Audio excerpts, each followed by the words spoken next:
નમસ્કાર, આપ જોઈ રહ્યા છો JKS ગુજરાતી. વાત કરતો સુરેન્દ્રનગરના જાણીતા હાસ્ય કલાકાર જગદીશ ત્રિવેદીને રાષ્ટ્રપતિના હસ્તે પદ્મ પુરસ્કાર એવોર્ડ મળ્યો હતો. સમગ્ર વાત કરીએ તો સુરેન્દ્રનગર શહેરના જાણીતા અને ઝાલાવાડ તેમજ ગુજરાતના ગૌરવસમા હાસ્ય કલાકાર, લેખક અને ઉમદા સમાજસેવક ડૉક્ટર જગદીશભાઈ ત્રિવેદીને ભારતના મહામહિમ રાષ્ટ્રપતિ દ્રૌપદી મુર્મુના વરદ હસ્તે પદ્મશ્રી પુરસ્કાર એનાયત કરાયો હતો. આ પ્રસંગે ભારતના વડાપ્રધાન નરેન્દ્ર મોદી, ઉપરાષ્ટ્રપતિ મહામહિમ જગદીપ ધનખડ તેમજ ગૃહમંત્રી અમિત શાહ ખાસ ઉપસ્થિત રહ્યા હતા. ત્યારે ડૉક્ટર જગદીશભાઈ ત્રિવેદી આજે તલગજરાથી પૂજ્ય મોરારી બાપુના આશીર્વાદ લઈ સુરેન્દ્રનગર આવી પહોંચ્યા હતા. ત્યારબાદ સુરેન્દ્રનગર શહેરમાં ઉપાસના સર્કલથી વાતે ગાતે ભવ્ય સ્વાગત યાત્રાનું આયોજન કરવામાં આવ્યું હતું. જિલ્લાના અગ્રણીઓ, આગેવાનો તેમજ શહેરના શહેરીજનો ડૉક્ટર જગદીશભાઈ ત્રિવેદીને શાહી સન્માન સાથે રંગેચંગે વાતે સ્વાગત કરવામાં આવ્યું હતું.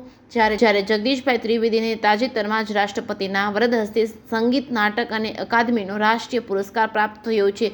માત્ર 47 દિવસ બાદ એમના વરદ હસ્તે પુરસ્કાર મળ્યો હતો. આટલા ટૂંકા ગાળામાં કોઈ મહામહિમ રાષ્ટ્રપતિના હસ્તે 2 વખત સન્માન મળ્યું હોય એવી ભારતની આ પ્રથમ ઘટના છે. એટલે જગદીશ ત્રિવેદી એ ખરા અર્થમાં ગુજરાતનું ગૌરવ છે. JKS ગુજરાતી સાથે મહેશ ઉતેરિયા, સુરેન્દ્રનગર.